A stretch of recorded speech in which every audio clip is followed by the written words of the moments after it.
Bueno, agradecemos a Dios por la oportunidad que nos da de poder compartir la palabra hoy en esta noche. En nuestro programa Manantial en el Desierto venimos y compartimos con ustedes las Escrituras. Quiero que por favor me acompañen a sus Biblias y seguimos con la continuación del estudio de esta preciosa epístola. Y por favor, vamos por un momento a Colosenses capítulo 3. Vamos a dar lectura desde el verso 13 hasta el versículo 16.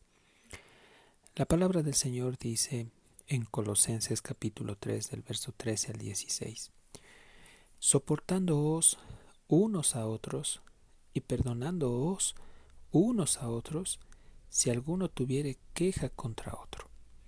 De la manera que Cristo os perdonó, así también hacedlo vosotros.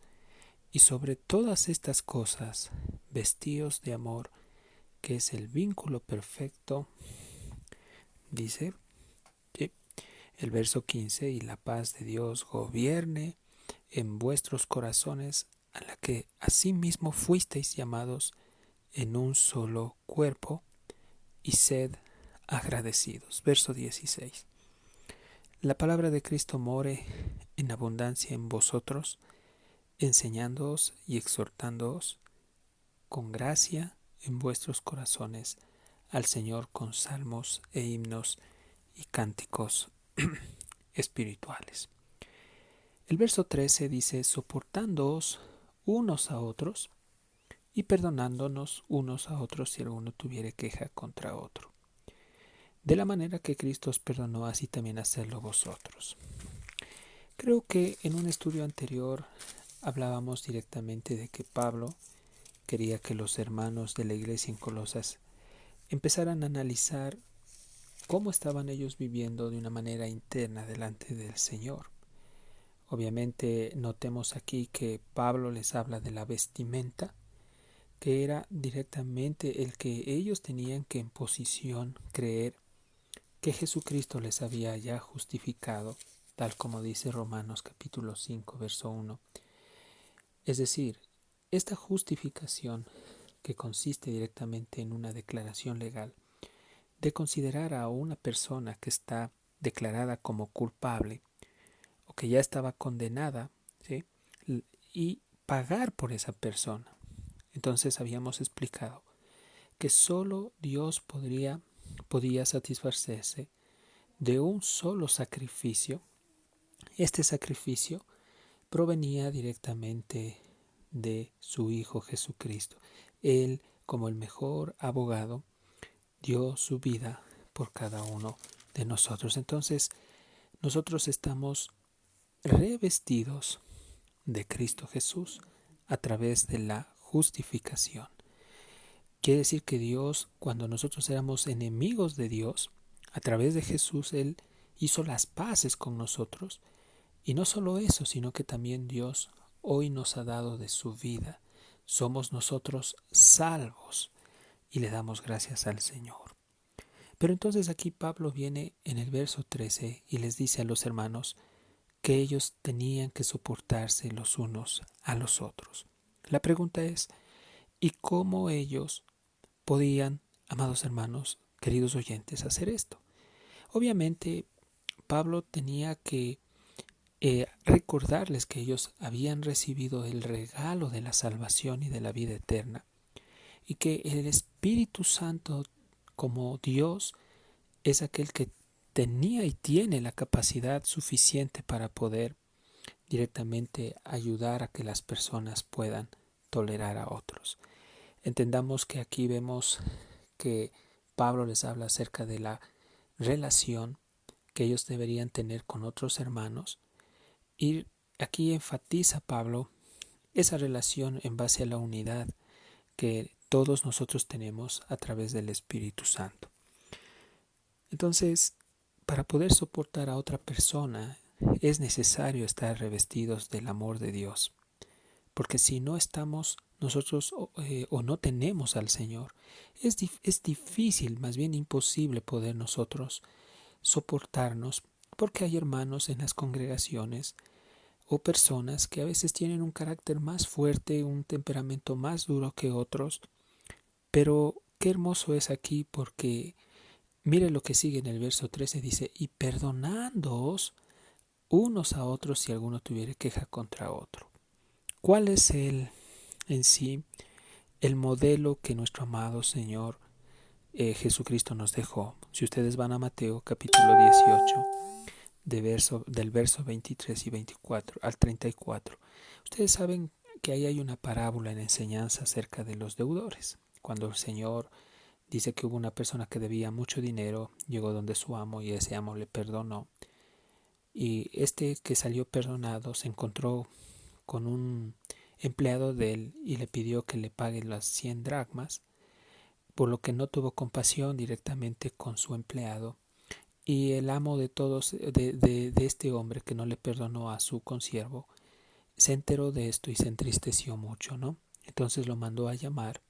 Y ustedes saben las consecuencias. Entonces Jesús estaba usando este ejemplo para comunicar a los discípulos que asimismo si nosotros no perdonamos nuestras ofensas a aquellos a quienes nosotros ofendemos, obviamente Dios tampoco no nos perdonará.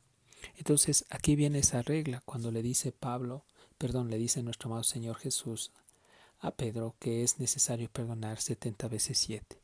Esta es una ilustración, es una numeración para referirse a que hay que perdonar siempre, cuando alguien nos ofende siempre. Entonces, la persona no tiene humanamente esa capacidad para perdonar a otro cuando le ofende. Por eso este mensaje es dirigido exclusivamente para los creyentes, para aquellos que tienen la vida de Dios, aquellos que pueden a través de la vida de Dios poder perdonar a otros. ¿Cuál es el ejemplo supremo, sublime que todo cristiano debe seguir? Pues es el ejemplo de nuestro amado Señor Jesucristo. Porque debido a que Cristo, como ese ejemplo perfecto de perdón, nos ha perdonado de todos nuestros pecados, así nosotros también debemos de perdonar a las otras personas. Pero entonces aquí la pregunta es, ¿y cuando Jesús perdonó, Él se acuerda aún de nuestros pecados? Queridos oyentes, quiero decirles que no. Él no se acuerda de nuestros pecados, porque cuando Él nos perdonó, no solo de 1, de 10, de 20 pecados, de 1000, de 5000 pecados, Él perdonó todos nuestros pecados, pero lo perdonó sin ningún reproche. Por eso yo quiero que ustedes me acompañen a la epístola de los Efesios, capítulo 4:32. Vamos un ratito más atrasito y con la Biblia en la mano. Por favor, quiero que me acompañen en sus casas con Biblia. Efesios capítulo 4:32 dice: Antes sed benignos unos con otros, misericordiosos, perdonándoos unos a otros como Dios también nos perdonó a vosotros en Cristo. Entonces, los que hemos sido perdonados tanto por Dios, deberíamos, con mucha más razón, queridos oyentes, que los demás, perdonar las ofensas tanto pequeñas en comparación que otros hayan infringido en comparación a lo que nosotros hicimos prácticamente, ¿no? Entonces, volviendo directamente al verso 13, Pablo les habla a los hermanos en Colosas que hay un ejemplo y que es Cristo. Entonces él dice, parafraseando, sigan las pisadas del Señor. Si Él les perdonó a ustedes sin reproche, ustedes también deben perdonar a aquellos que les han ofendido. Y debemos tomar en cuenta que el perdón es liberarse, amados hermanos, de una atadura, porque cuando nosotros perdonamos, nos extendemos para ser bendecidos. Pero cuando no perdonamos y hay ofensa en nuestro corazón, sepamos que las bendiciones se cierran para los creyentes. Aparte de eso, no podemos experimentar la plenitud de la vida abundante espiritualmente. Entonces, Pablo nos habla y nos está diciendo que debemos soltar todas nuestras ofensas, porque el bien es para nosotros mismos. Ni siquiera es para aquel que nos ofendió, sino el bien es para el que perdona. El verso 14 dice, y sobre todas estas cosas, vestíos de amor, que es el vínculo perfecto. Una traducción que es más precisa, cuando habla de este vínculo perfecto, habla del vínculo perfecto de la unidad. Y bueno, yo quiero que por favor, para hablar acerca de la unidad, vayamos por favor por un momento a Efesios, volviendo a Efesios capítulo 4. Vamos a leer el verso 3. ¿Qué es lo que dicen las Escrituras? Efesios capítulo 4, verso 3 dice: solícitos en guardar la unidad del Espíritu en el vínculo de la paz. Entendamos que la unidad concedida por el Espíritu Santo a todos y cada uno de nosotros como creyentes verdaderos ha creado un vínculo que es el vínculo de la paz. Entonces este vínculo de la paz es como un lazo espiritual que rodea y liga a todos los que pertenecemos al pueblo santo de Dios. Entonces este vínculo perfecto es el amor. Qué precioso que es el Señor, ¿verdad? Entonces tomemos en cuenta que el amor de Dios ha sido derramado sobre el corazón de cada uno de nosotros como creyentes, y es un amor sobrenatural, porque es como cuando se adhiere ese amor, y como tenemos el amor en nuestro corazón, este amor hace que como iglesia mantengamos en sí esta unidad, la unidad preciosa, perfecta, que solo hay en Cristo Jesús, Señor nuestro. Quiero que por favor me acompañen a Romanos, capítulo 5:5, más atrás a la epístola de los Romanos, capítulo 5:5. Vamos a dar lectura, ¿no? Romanos, capítulo 5, verso 5, dice la palabra: y la esperanza no avergüenza, porque el amor de Dios se ha derramado en nuestros corazones por el Espíritu Santo que nos fue dado. Entendamos que el amor de Dios, amados hermanos, ya está implantado en nuestros corazones, ha sido derramado con tal exuberancia que se desborda en nuestro corazón, ¿ok? Entonces el apóstol Pablo pasa de los aspectos tanto externos de la seguridad en Cristo a los internos. Dios, queridos oyentes, ha implantado en nuestro corazón la evidencia de que pertenecemos a un Dios vivo. Y esta consiste en que amamos a aquel a quien Dios amó primero. Entonces, si Dios ama al pecador, y si nosotros hemos sido llenos del amor de Dios, tenemos que reflejar ese amor, porque el cristianismo tiene que ser práctico. Entonces, si yo digo que amo a Dios, yo tengo que reflejar ese amor de Dios a las personas que están a mi lado, a mi prójimo. Tengo que reflejar ese amor de Dios a la iglesia, a los hermanos, al vecino, ¿sí? A la persona conocida, al compañero de trabajo. Ese es parte de la vivencia práctica del cristianismo. Y qué precioso es porque el verso 14 dice: y sobre todas estas cosas vístanse del amor. Es decir, este amor es producto de la unión que tenemos como iglesia. Este es el vínculo perfecto. El verso 15 dice: y la paz de Dios gobierne en vuestros corazones, a la que asimismo fuisteis llamados en un solo cuerpo, y sed agradecidos. Entonces, note usted que aquí el apóstol Pablo les está exponiendo a los hermanos de que se refiere al llamado que Dios hizo primero a ellos, a la salvación. Producto de esta salvación nosotros hemos obtenido la paz con Cristo. Ahora, ¿cómo nosotros hemos obtenido la paz? ¿O cómo se dio esto? Quiero que por favor me acompañen a Romanos capítulo 5, verso 1.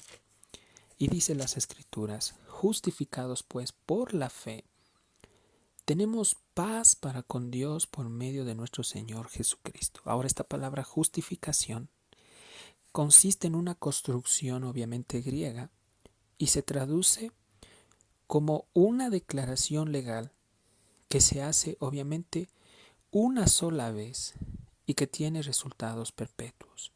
Es decir, no es un proceso continuo. La justificación se dio una sola vez y para siempre, y como les explicaba, justificar quiere decir dejar a alguien que tenía una culpa, una condena en libertad, pero alguien tuvo que pagar por esa persona. Y ese alguien tuvo que ser Jesús, perfecto, puro, sin pecado, sin mancha, tuvo que dar su propia vida por nosotros imperfectos, impuros, con manchas y con defectos y debilidades, perdón. Y dice, justificados, pues por la fe tenemos paz, paz para con Dios. Ahora, esto no es una sensación interior solo de calma, de serenidad, no se trata solo de una quietud que obviamente nosotros como creyentes debemos experimentar, sino que debemos saber, amados oyentes, que es una realidad tanto externa, es algo objetivo. Entonces, Dios se ha declarado obviamente en guerra, y entendamos esto, contra todo ser humano, a causa de la rebelión pecaminosa del hombre contra él y sus leyes. Entonces, todo hombre que se rebela contra Dios, contra su ley santa, perfecta, está en guerra contra Dios. Entonces, el primer resultado de la justificación es que la guerra del pecador con Dios termina para siempre. Nosotros antes de que el Señor nos tomara, estábamos en una guerra, ¿sí? Pero cuando Dios a través de su Hijo Jesús nos justificó para siempre, esta guerra terminó y hoy hemos entrado a ese reposo perpetuo, permanente con Cristo, y producto de ese reposo podemos experimentar esta quietud interna, esta paz que sobrepasa todo entendimiento humano.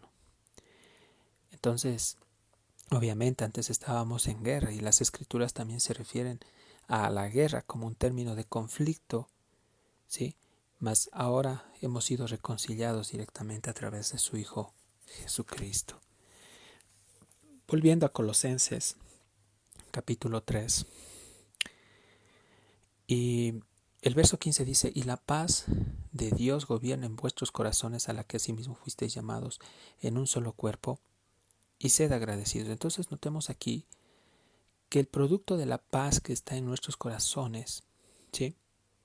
Amados hermanos, nos lleva a otro aspecto, que es que debemos nosotros reflejar esta paz a los que están, amados hermanos, en conflicto, es decir, a los que se encuentran en guerra. Entonces, Dios, recuerden, en Mateo 5 dice que nosotros somos sal y que debemos salar o dar esa sazón, ese sabor lleno de gracia a las personas que están perdidas. Pero también Jesús nos habla en Mateo capítulo 5 y nos dice directamente que también somos la luz del mundo. Y esto tiene relación con ser llamados hijos de paz. Entonces nosotros somos ministros de paz que debemos transmitir esa paz a través de este evangelio, que también es considerado llamado como el evangelio de la paz.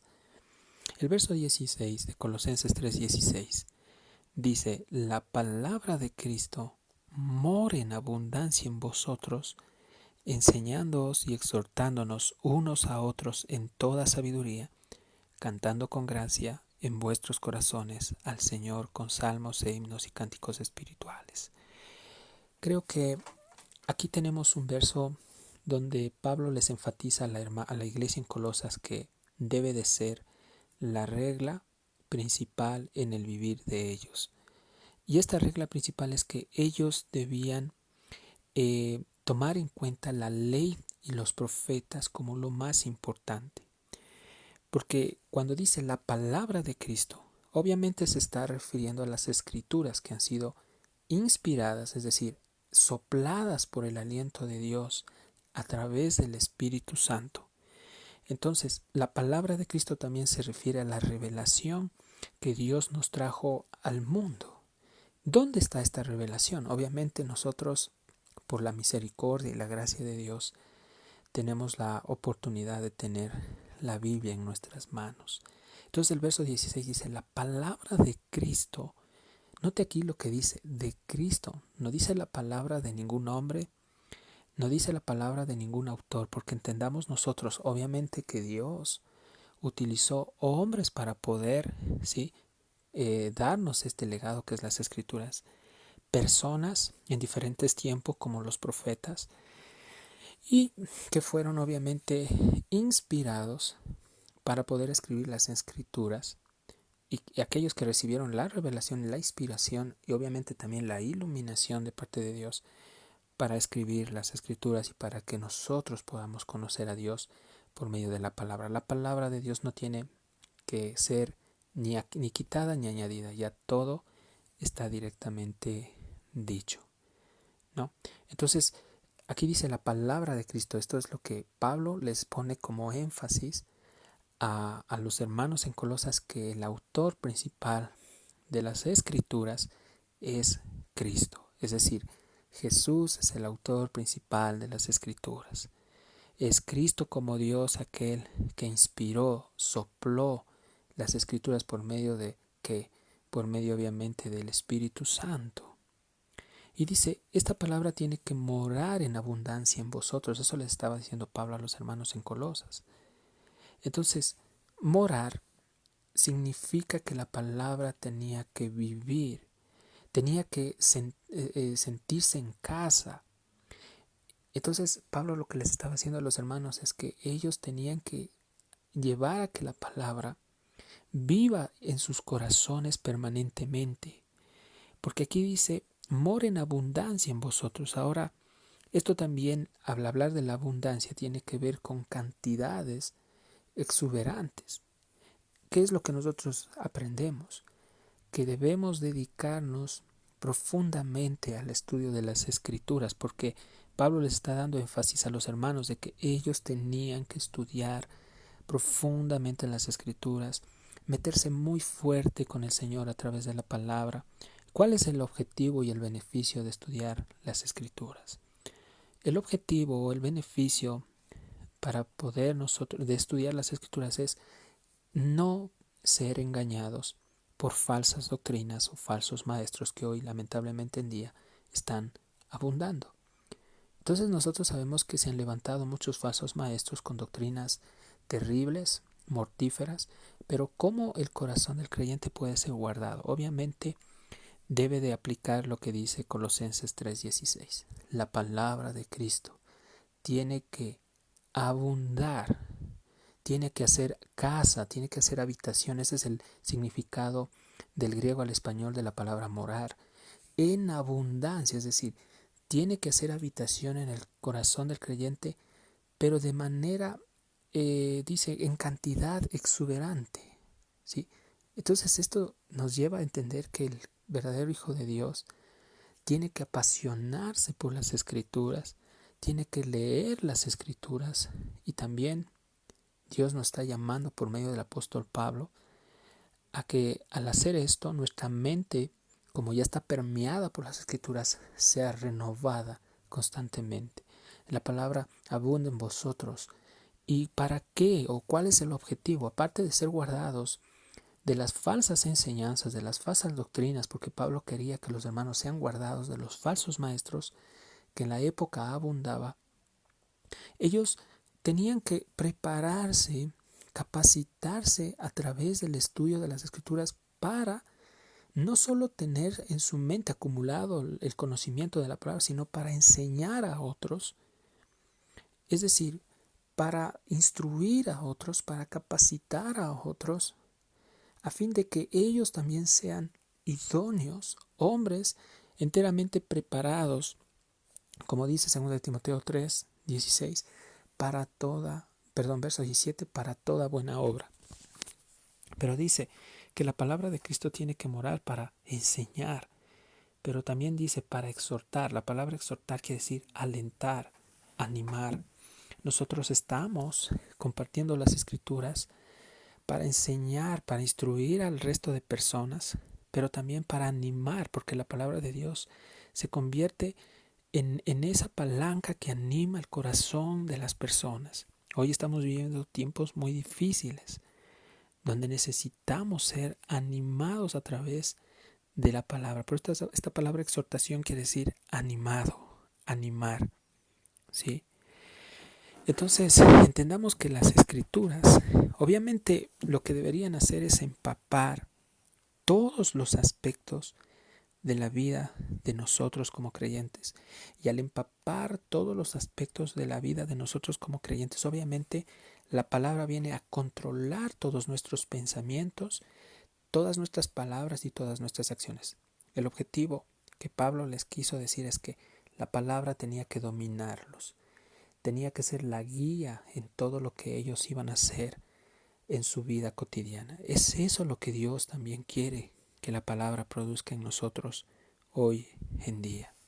Quiero que me acompañen por un momento en sus Biblias al Salmo 119. Vamos un ratito al Salmo 119. Estos versos son tan preciosos que les quiero compartir. El Salmo 119 es el salmo más largo, ¿no?, de todos los salmos. Quiero que me acompañen al verso 11. Dice el salmista aquí, obviamente Aleph es el que estaba, Bet es el escritor de esta parte. Dice, Salmo 119:9 dice, ¿con qué limpiará el joven su camino? Dice, con guardar tu palabra. Verso 10, con todo mi corazón te he buscado, no me dejes desviarme de tus mandamientos. Verso 11, en mi corazón he guardado tus dichos para no pecar contra ti. Mateo, vamos al Evangelio de Mateo, capítulo 13, por favor, un ratito. Mateo 13, verso 9. Y dice las Escrituras lo siguiente, en Mateo 13, 9. Dice, el que tiene oídos para oír, oiga. Esto es lo que el Señor hoy en día nos está diciendo en este momento. El que tiene oídos para oír las Escrituras, oiga. Pero lo que dice quién, no el que está exponiendo, sino lo que dicen las Escrituras. ¿Sí? Ahora, este concepto, cuando dice la palabra de Cristo mora en abundancia en nosotros, es paralelo al de ser llenos obviamente del Espíritu que se describe en Efesios 5:18. Vamos un ratito a Efesios, capítulo 5. ¿Sí? Efesios, capítulo 5:18. Y dice las Escrituras, no os embriaguéis con vino, en lo cual hay disolución, antes bien sed llenos, dice, del Espíritu. Entonces, en Efesios 5:18 vemos que los resultados de cada uno son los mismos. Dice, ahora bien, en Efesios 5:18 el poder y la motivación para todos los efectos es la llenura del Espíritu Santo, mientras que aquí, en el texto que estamos leyendo, es el hecho, en Colosenses 3:16, es el hecho de que la palabra de Dios more en abundancia. Ahora, entienda algo. Lo cierto es que ambas realidades, tanto que está en Efesios 5:18 y en Colosenses 3:16, son la misma cosa. El Espíritu Santo llena la vida controlada, obviamente, por su palabra, por la palabra de Dios. Entonces esto demuestra que la llenura del Espíritu Santo no es una experiencia de éxtasis emocional, sino obviamente es un control que se aferra directamente al resultado, escúcheme bien, de la obediencia que nosotros tenemos a la palabra de Dios. ¿Por qué? Porque Dios es un Dios de orden. Pero precioso porque aquí dice que la manera, también dice, para enseñar, para exhortar unos a otros en toda sabiduría. Obviamente entendamos que la sabiduría que viene de Dios, primeramente es pura, perfecta, santa. Y esta sabiduría sirve para edificar a la iglesia, no para destruirla, no para denigrar. Cuando hablo de denigrar, hablo de no hacer acepciones a los hermanos.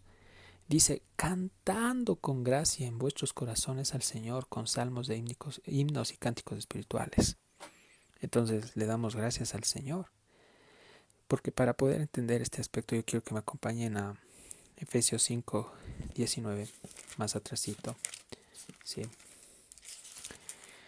Efesios capítulo 5, verso 19 dice las Escrituras.